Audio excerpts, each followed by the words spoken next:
하는 것은 엄두도 안 나고 찬양대에 좀 조심스럽습니다. 그런데도 이제 우리 송인호 집사님은 교사라 상당히 진짜 눈치 봐야 돼요. 힘들고 우리 김석현 집사님이 용기를 내서 좋은 제안을 하는 귀찮은 형식으로 하게 됐는데 얼마나 감사하게 모르겠습니다. 김석현 집사님과 우리 청년 가정 박수 보내서 격려하도록 한번 하십시다. 잘했습니다.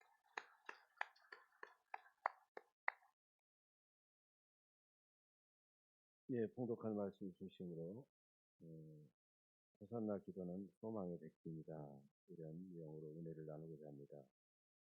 코로나 사태가 시작된 지 벌써 1년을 넘기면서 백신을 맞는 분들이 많아지고 접종률도 올라가고 상당히 이제 가을쯤 되면은 집단 면역이 되면서 병사가 없어지겠다 생각하지만 전 세계적으로는 여전히 아주 심각한 상황입니다.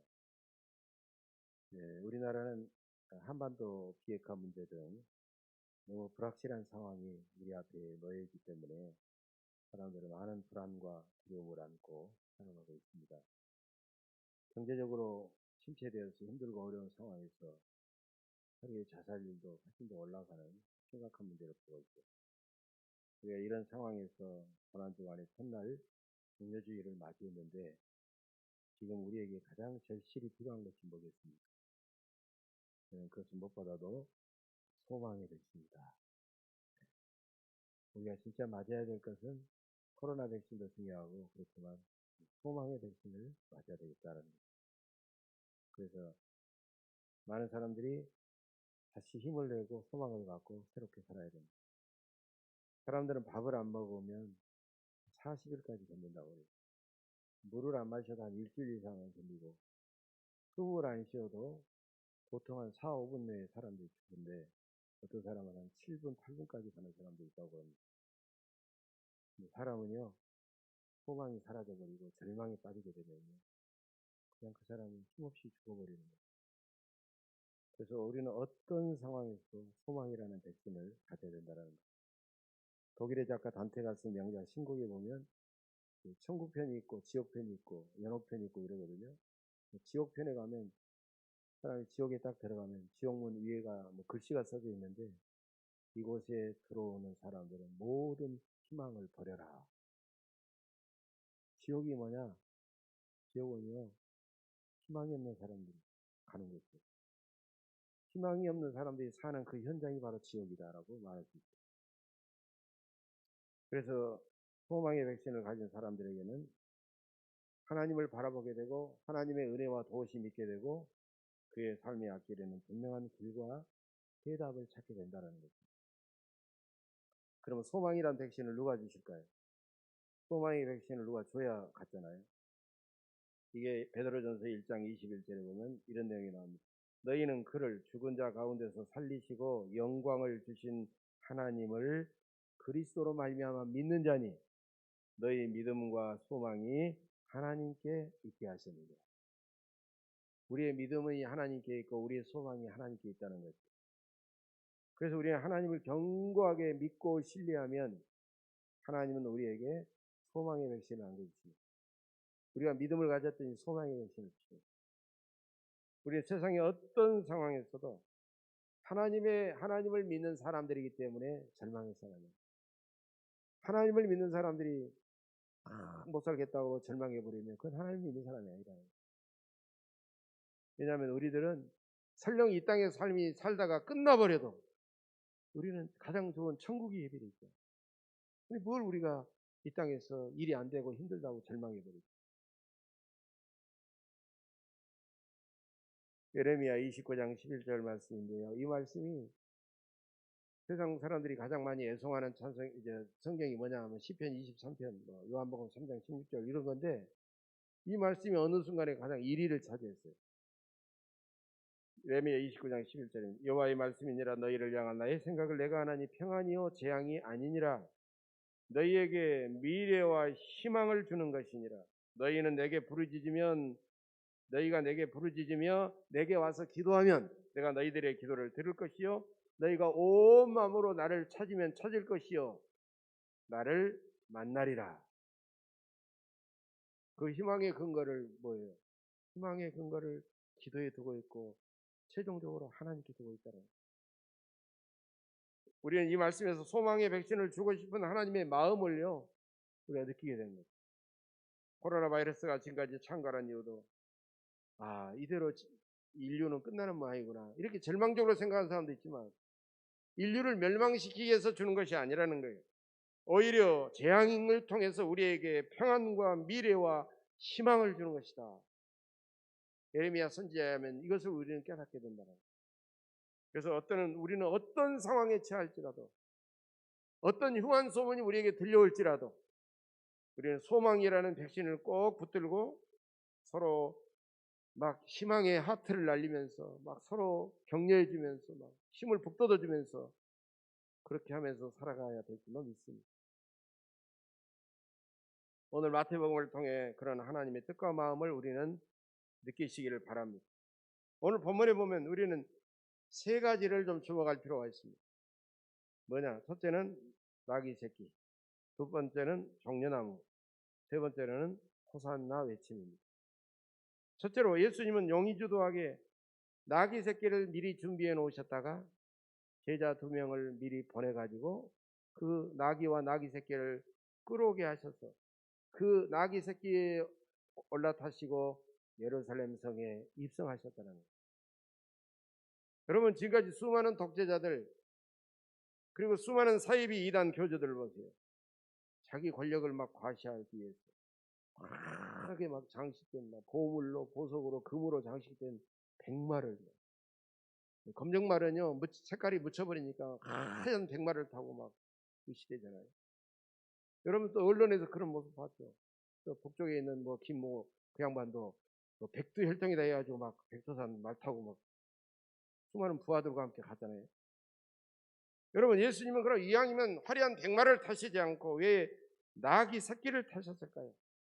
나귀 새끼만 끌어온 게 아니거든요. 나귀 어미도 끌어왔어요. 그런데 어미를 타지 않고 나귀 새끼를 타고 오셨다는 거예요. 그것은 4절에 보면 선지자 스가랴 9장 9절의 예언을 이루시려고 예수님은 나귀 새끼를 타셨다라고 성경에 기록되어 있어요. 그리고 스가랴 9장 9장의 말씀을 요약해 가지고 5절에서 이렇게 말하고 있어요. 시온 딸에게 이르기를 내 왕이 내게 임하시나니 그는 겸손하여 나귀 곧 멍에를 메는 짐승의 새끼를 탔도다.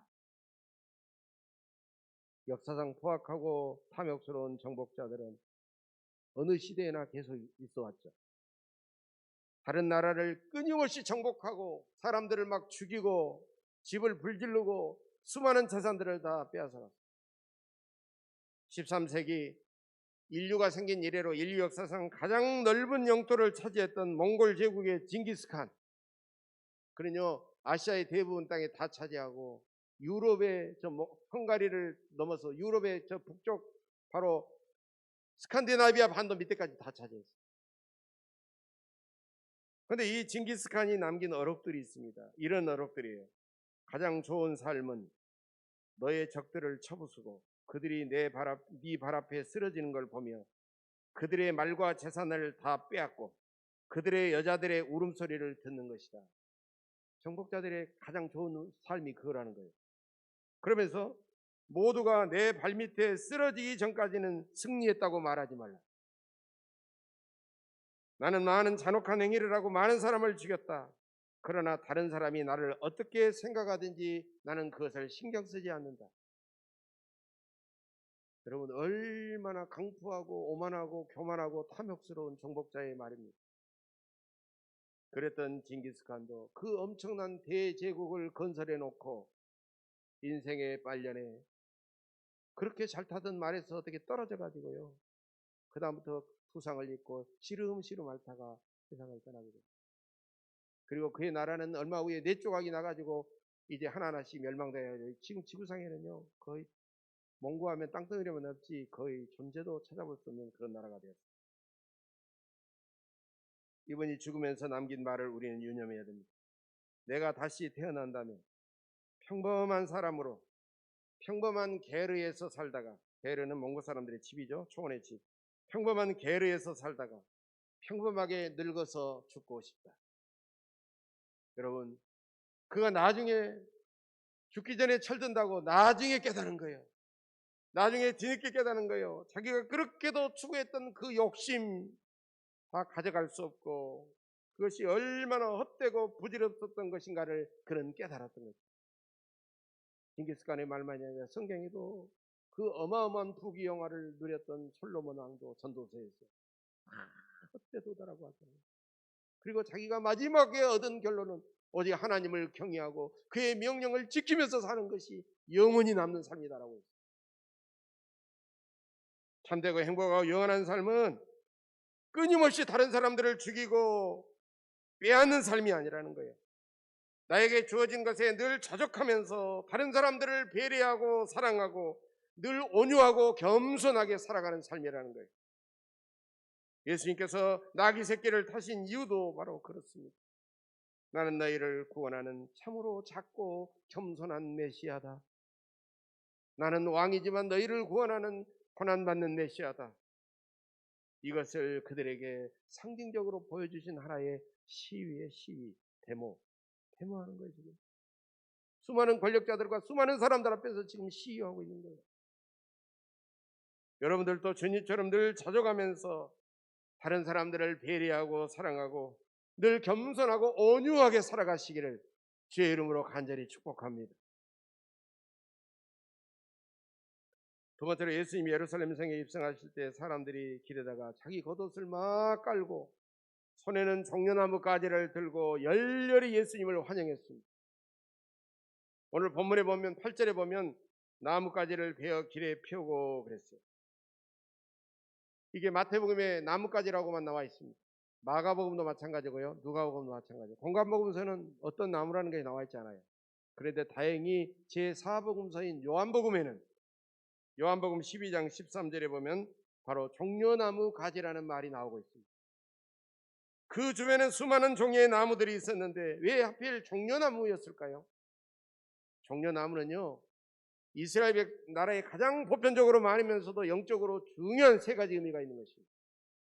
종려나무가 가지고 있는 세 가지 의미는 바로 승리와 축복과 기쁨이라는 의미를 가지고 있습니다. 첫째로 종려나무는 승리를 상징합니다. 여러분 요한계시록 7장에 보면 구원받은 14만 4천 명이 흰옷을 입고 종려나무 가지를 들고 하나님과 어린 양 앞에 서서 찬양하는 거룩한 광경이 펼쳐지고 있어요. 각종 사이비 이단 종교들마다 자기들 나름대로 다 14만 4천 명을 막 정해놨어요. 그래가지고 막 14만 4천 명을 우리가 만들어야 된다. 우리들만 구원받으니까 빨리 만들어라. 그리고 만약에 그러지 않으면 너희들도 14만 4천 명에서 제외돼야 된다. 그러니까 막 급해가지고 자기도 14만 4천 명이 들려고 막 포교를 하고 전도를 하고 난리 핍니다. 그러나 여러분 14만 4천 명이 한국 사람들만이 아니에요. 14만 4천 명은 바로 사도행 요한계시록 7장 이후에 보면 뭐 어떻게 나와 있느냐 설명이 나와 있어요. 각 나라와 족속과 백성과 방언에서 아무도 능히 셀 수 없는 큰 무리들을 가리키고 있다는 거예요. 그러니까 14만 4천 명은 그 숫자를 말하는 게 아니라 인간이 감히 셀 수 없는 온전한 넘치는 그런 무리들의 숫자를 많다는 것을 상징하는 거예요. 이 14만 4천 명이 흰 옷을 입고 손에 종려나무 가지를 들고 하나님과 어린 양 앞에 서서 큰 소리로 찬양을 했습니다. 구원하심이 보좌에 앉으신 주님과 어린 양에게 있도다. 여러분 이처럼 종려나무는요 세상과의 싸움에서 마귀와의 싸움에서 죄악과의 싸움에서 결국은 인내하고 승리해서 얻는 구원을 상징하고 있다는 거예요. 승리를 상징하고 있다는 거예요. 두 번째로 종려나무는 축복을 상징합니다. 영상 하나 뜰 텐데요. 영상 하나 보십시오. 저게 바로 종려나무입니다. 이 종려나무 사진을 보면요. 종려나무는요. 사막에서 잘 자랍니다. 수분이 없는 사람에서 잘 자라고 특별히 소금기가 많은 저 남쪽의 사해지방이나 여리고성 근처에도 종려나무가 너무 잘 자라요. 그리고 이게 에버그린이에요. 상록수예요. 상록수. 그래서 소나무나 전나무처럼 이게 낙엽이 지지 않고 계속해서 자라나게 됩니다. 또 종려나무는 많은 열매를 맺기 때문에 시편 92편 12절에 보면 의인은 종려나무 같이 번성하며 라는 말을 쓰고 있습니다. 여기서 의인은 율법을 잘 지키는 사람을 가리키지만 신약 교회에서는요 예수 믿는 사람들을 가리키는 거예요. 여러분, 의인은 예수 믿는 사람들이에요. 의롭고 선한 일을 한 사람이 아니에요. 그것은 예수 믿는 사람이 하나님 앞에 상급받고 잘 보이기 위해서 하는 일이지, 그래서 우리는 행함이 아니라 예수를 믿음으로써 우리는 의롭다고 인정을 받기 때문입니다. 의인은 이런 종려나무의 복을 받는다라는 거예요. 그럼 사진 영상 하나가 또 나올 텐데, 자, 저입니다. 종려나무 열매는요 우리나라로 말하면 대추 열매하고 거의 비슷합니다. 거의 구별할 수 어려울 정도로 비슷해요. 그래서 아예 종려나무 열매라고 하지 않고 대추 야자 열매 그래요. 대추 야자 열매가 종려나무 열매입니다. 왜냐하면 종려나무가 야자과거든요. 그래서 이거라고 그래요. 그런데 이 대추 야자 열매는 얼마나 단지 설탕보다 더 달아요. 설탕보다 더 달아요. 그래서 이런 대추 야자 열매를 나무가 얼마 동안 열매를 맺고 수확을 하느냐? 여러분 놀라지 마십시오. 100년 동안 열려요. 100년 동안. 1세기 동안 나무에서 계속해서 대추나무 열매가 열리는 거예요. 그래가지고 보통 나무 한 그루마다 100년 동안에 얼마 정도를 수확하느냐? 나무 한 그루마다 30톤. 여러분 1톤이 1000kg잖아요. 30톤이 뭐래? 3만 kg. 이런 어마어마한 대추 야자 열매를 수확하게 되는 거죠. 그래서 종려나무는요 하나님께서 우리에게 넘치도록 부어주시는 풍성한 축복을 상징하고 있다는 거예요. 세 번째로 종려나무는요 기쁨을 상징합니다. 레위기 23장 40절에 보면 초막절 규례에 대한 내용이 나옵니다. 첫날에는 너희가 아름다운 나무 실과와 종려나무 가지와 무성한 나뭇가지와 시내 버들을 취하여 너희의 하나님 여호와 앞에서 이레 동안 즐거워할지니라. 여러분 초막절이 되면 이스라엘 백성들이 집에서 나와가지고 들판으로 나가가지고 하나님 앞에서 7일 동안을 그들이 막 뛰고 즐거워하면서 손에 들었던 수많은 나무들이 있는데 그 나무들 중에 가장 대표적인 나무가 종려나무까지였다는 거예요. 그래서 종려나무는요 즐거움, 기쁨을 상징하는 것입니다. 그렇다면 승리와 축복과 기쁨의 종려나무는 누구를 가리키겠어요? 바로 예수 그리스도를 가리키는 것입니다. 예수 그리스도만이 우리에게 진정한 승리를 주시고 축복을 주시고 참된 기쁨을 주시기 때문입니다. 그런데 사람들이 손에 들었던 종려나무가지를 들었다는 것은요 예수 그리스도를 믿고 영접하고 붙들었다는 것입니다. 예수 그리스도를 믿고 영접하고 붙들기 위해서는요 내가 지금 붙들고 있는 것을 놔야 됩니다. 내가 붙들고 있는 것을 놓지 않고 어떻게 예수님을 붙들겠어요? 사람들이 손에 있는 것들은 대부분 세상적인 것, 물질적인 것, 육신의 것들입니다. 이런 것들을 온전히 내려놓아야만이 비로소 예수님을 온전히 영접하고 붙잡을 수 있다는 것입니다. 여러분 코로나19 사태가 일어난 다음에 여러분들이 경제적으로 잘 사는 선진국들일수록 더 많은 확진자가 나오고 더 많은 사망자가 나왔습니다. 여러분 그 이유가 무엇일까요? 선진국 국민들의 삶의 양식과 그들의 가치관과 습성과 문화가 주로 세상적인 것들이에요. 주로 물질적인 것들이에요. 주로 육신의 쾌락만을 추구하는 것들이다라는 거예요. 그런 것에 포커스가 지금까지 맞춰져 있었거든요. 그래서 정부에서 이렇게 제한하고 하지 말아라고 자꾸 그래서 하니까 마스크 하나 쓰는 것까지라도 너무 힘들어하고 귀찮아하면서 막 자기 마음대로 하겠다고 하는 거예요. 그래서 정부의 방역 조치에 협조하지 않고 자기 고집대로 살고 자신들의 편리한 습성대로 살아가 버리기 때문에 코로나 확진자가 줄어들 경향이 늘어나고 사망자도 계속해서 나오고 있는 거죠. 지금까지 인류는요 가던 발걸음을 멈춰야 됩니다. 세상적인 것, 물질적인 것, 육신의 것들을 막 충족시키기 위해서 끊임없이 자연을 약탈하고 경제 발전을 시도하고 최첨단 과학기술 문명을 바벨탑처럼 계속해서 쌓아 올리지만 그래봐야 뭐합니까? 눈에 보이지도 않는 코로나 바이러스 때문에 인류가 다 무너지고 죽어가고 있는. 그러므로 여러분께서는 세상적인 거, 물질적인 거, 육신의 것이 전부인 양 우리가 그것만을 바라보지 않고 오직 예수 그리스도를 바라보고 예수님께서 우리에게 보여주시는 가장 신령한 하늘의 보화를 우리가 영접해서 그것을 더 강하게 붙들고 그렇게 살아가시기를 간절히 바랍니다. 세 번째로 무리들은 예수님을 열렬히 환영하며 호산나 호산나 호산나를 들이외쳤습니다. 9절입니다. 앞에서 가고 뒤에서 따르는 무리가 소리 높이 이르되 호산나 다윗의 자손이여 찬송하리로다. 주의 이름으로 오시는 이여 가장 높은 곳에서 호산나 하더라. 호산나라는 말은 두 마디 말이 합쳐진 말입니다. 바로 그것은 호시아. 호시아라는 것은 구원하소서라는, 구하소서, 구원하소서. 그 다음에 호산나, 나는 지금이라는 뜻이에요. 그러니까 호산나는 지금 우리를 구원하소서 이런 뜻을 가지고 있습니다. 시급하고 절박한 상황에 처한 사람들이 하나님을 향하여 모든 것을 쏟아부어서 간절하게 부르짖는 외침이요 기도가 바로 호산나라는 것이죠. 여러분 성경에 보면 마태복음에 보면 호산나 외침을 외쳤던 한 여인의 이야기가 나오고 있습니다.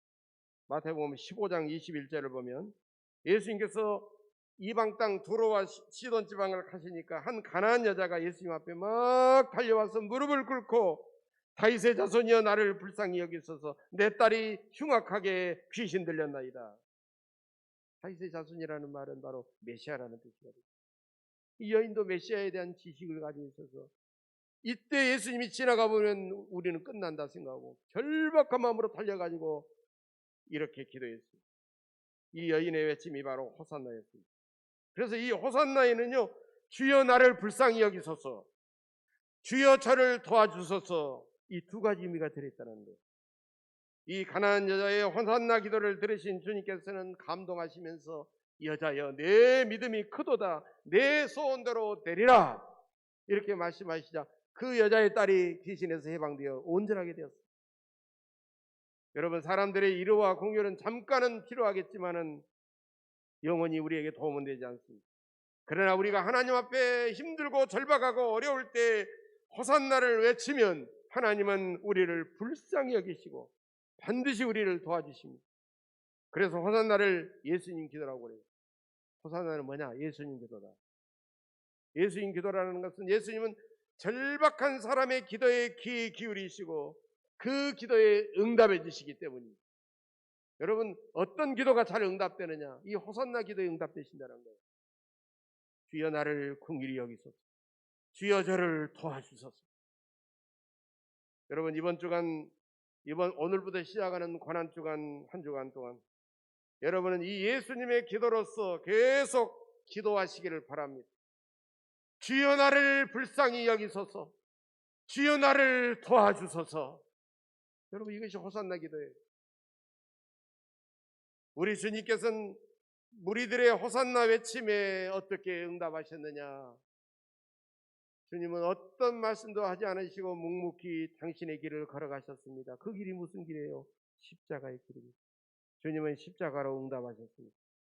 그래서 주님의 십자가는 기독교의 가장 핵심적인 진리입니다. 사도 바울도 자신의 지식과 철학과 이론으로 복음을 전하다가 철저하게 깨진 다음에 그는 고린도 지방에 와가지고는 그는 이렇게 고백하죠.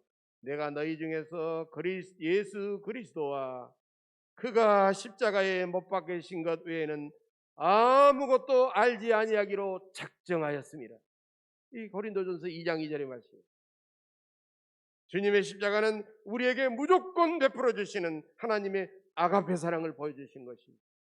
로마서 5장 8절의 말씀에 우리가 아직 죄인 되었을 때 그리스도께서 우리를 위하여 죽으심으로 하나님께서 우리에 대한 자기의 사랑을 확증하셨느니라. 여러분 여기서 확증이라는 것은 우리가 컨펌 이렇게 생각할 것 같은데요. 영어로 확증이라는 말은 demonstrate라는 말이 있어요. demonstrate. 이것은 증명하다, 시위하다, 데모하다. 데모란 말이 여기서 나온 거예요. 데몬스트레이트니까 뒤에는 잘라버리고 데몬스니까 데모 이렇게 하는 거예요. 여기서 나온 말이에요. 즉 하나님은 십자가에 매달리셔서 나는 죄인된 너희들을 이 정도로 내가 너희들을 사랑한다. 내 아들을 대속의 제물로 흘리시기까지 나는 너희들을 그렇게도 사랑한다. 나는 너희들을 버릴 수 없다. 주님께서 하나님께서 데모하신 거예요. 하나님께서 시위하신 거예요. 그걸 증명해 보신 거예요. 미국의 유명한 신학자 나인홀드 니버도 참된 믿음은 십자가에 달리신 예수 그리스도 안에서 나를 발견하는 것이다라는 유명한 말을 했습니다. 여러분, 내가 나를 보는 것으로 끝내서는 안 됩니다. 아침에 뭐 화장이 잘 됐는가 거울을 들여다보고 이렇게 들여다보고 끝내서는 안 된다는 거예요. 나를 들여다볼 때 십자가에서 보여주신 주님의 아가페 사랑 안에 있는 나를 바라보고 나를 새롭게 발견해야 된다는 거예요. 그것이 바로 참된 믿음이라는 것입니다. 하나님의 아가페 사랑의 눈빛으로 나를 바라보면 내가 얼마나 소중하고 내가 얼마나 사랑스러운 존재인가를 우리는 늘 깨닫게 된다는 것입니다.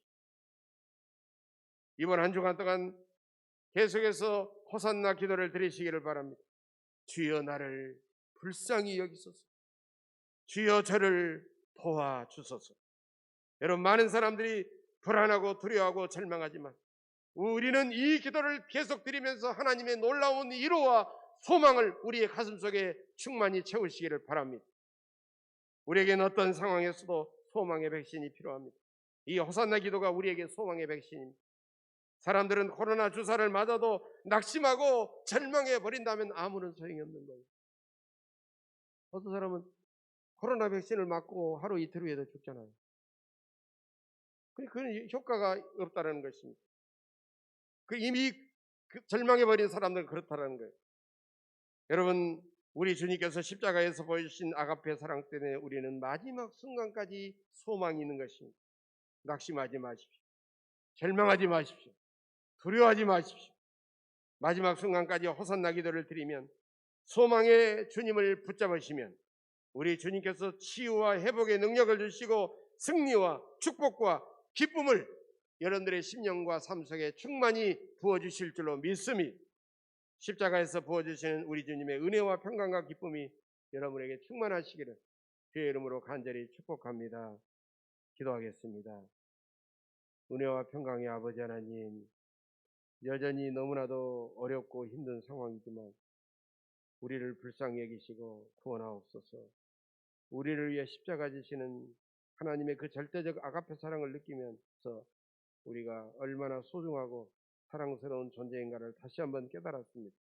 이번 한 주간 동안 호산나를 외치며 더욱 큰 믿음과 소망으로 살아서 승리하고 우리 주님께서 마침내 우리에게 보여주시는 부활의 영광에 우리들도 동참하게 하옵소서. 감사드리며 예수님의 이름으로 간절히 기도하옵나이다. 아멘.